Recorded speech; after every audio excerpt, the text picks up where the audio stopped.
বাজারে আলুর দর বৃদ্ধি নিয়ে সরব হয়েছেন মুখ্যমন্ত্রী মমতা বন্দ্যোপাধ্যায়। তার নির্দেশ অমান্য করে আলু বাইরের রাজ্যে পাঠানো হয়েছিল বলেই খুচরো বাজারে দাম বেড়েছে, এমনই মন্তব্য করে বৃহস্পতিবার ক্ষোভ প্রকাশ করেছিলেন তিনি। কিন্তু আলু কারবারিদের একাংশের মতে রফতানি করার জন্য আলুর দাম বাড়েনি, বেড়েছে অন্য কারণে। তার সঙ্গে রফতানির কোনো যোগ নেই, বরং মুখ্যমন্ত্রী যেভাবে নবান্নে প্রশাসনিক বৈঠকে বিষয়টি নিয়ে উষ্মা প্রকাশ করেছেন, তাতে আগামী দিনে আলু বাইরে পাঠানো বন্ধ হলে বড় ক্ষতির মুখে পড়তে হতে পারে রাজ্যের চাষি এবং কারবারিদের, এমনটাই মত ওই অংশের। গত বছর আলুর দাম সেভাবে না পাওয়ায় লোকসানের মুখে পড়তে হয়েছিল রাজ্যের আলু চাষিদের একটা বড় অংশকে।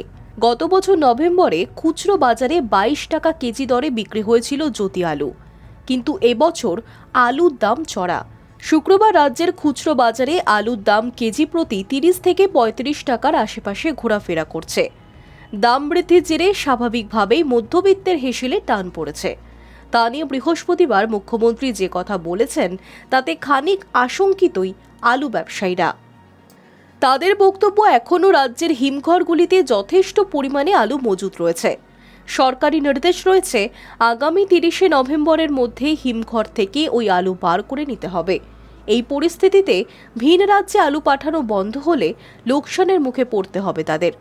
মুখ্যমন্ত্রীর নির্দেশ মতো শুক্রবার নবান্নে টাস্কফোর্সকে নিয়ে বৈঠকে বসেছিলেন মুখ্য সচিব মনোজ পন্ত। ওই বৈঠকে ছিলেন রাজ্যের কৃষি বিপণন দফতরের মন্ত্রী বেচারাম মান্না। আনাজের দামের সর্বাধিক পরিস্থিতির উপর নজর রাখার দায়িত্ব তাকেই দিয়েছেন মুখ্যমন্ত্রী। নবান্নের বৈঠক নিয়ে কৃষি বিপণন দফতর সূত্রে খবর, ভিন রাজ্যে আলু রফতানিতে এখনই কোনো নিষেধাজ্ঞা নেই। প্রশাসনিক সূত্রে এই খবর মিললেও বাস্তব পরিস্থিতি ভিন্ন বলেই দাবি আলু ব্যবসায়ীদের একাংশের। তাদের অভিযোগ, মুখ্যমন্ত্রী রাজ্যের সীমানাগুলিতে নজরদারি বৃদ্ধির নির্দেশ দেওয়ার পরেই শুক্রবার রাজ্যের বিভিন্ন সীমানায় আলু বোঝাই গাড়ি আটকানো হয়েছে। আলু কারবারিদের একাংশ জানাচ্ছেন, এ রাজ্যের অন্তত 500টি হিমঘরে আলু সংরক্ষণ করা হয়। চলতি বছরে ওই 500টি হিমঘরে সব মিলিয়ে 12,55,04,243 বস্তা আলু সংরক্ষণ করা হয়েছিল। তার মধ্যে নগদে 41,26,241 বস্তা আলু বার করা হয়েছিল অক্টোবরের শেষ পর্যন্ত। অর্থাৎ অক্টোবরের শেষেও আলু মজুত ছিল প্রায় 3,14,00,000 বস্তা।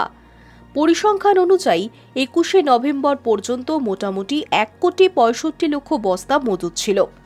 কারবারিদের দাবি, নতুন আলু বাজারে না আসা পর্যন্ত ওই পরিমাণ আলু এ রাজ্যের প্রয়োজনের তুলনায় কয়েক গুণ বেশি।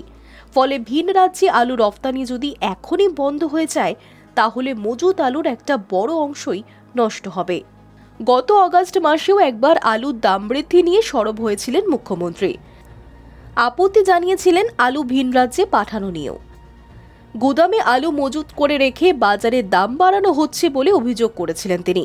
নির্দেশ দিয়েছিলেন রাজ্যের চাহিদা না মেটা পর্যন্ত আলু বাইরে পাঠানো যাবে না। এরপর থেকেই আলু বোঝাই ট্রাক রাজ্যের বিভিন্ন সীমানায় আটকে রাখা হচ্ছে বলে অভিযোগ তুলতে শুরু করেছিলেন ব্যবসায়ীরা। তার প্রতিবাদে কর্মবিরতিরও সিদ্ধান্ত নিয়েছিল বিভিন্ন সংগঠন।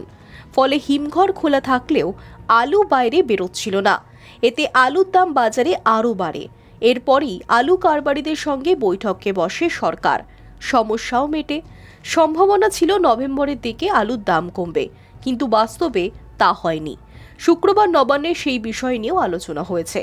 সোমবারের মধ্যে খুচরো বাজারে আলুর দাম কমানোর লক্ষ্যমাত্রা নেওয়া হয়েছে বৈঠকে। High news network.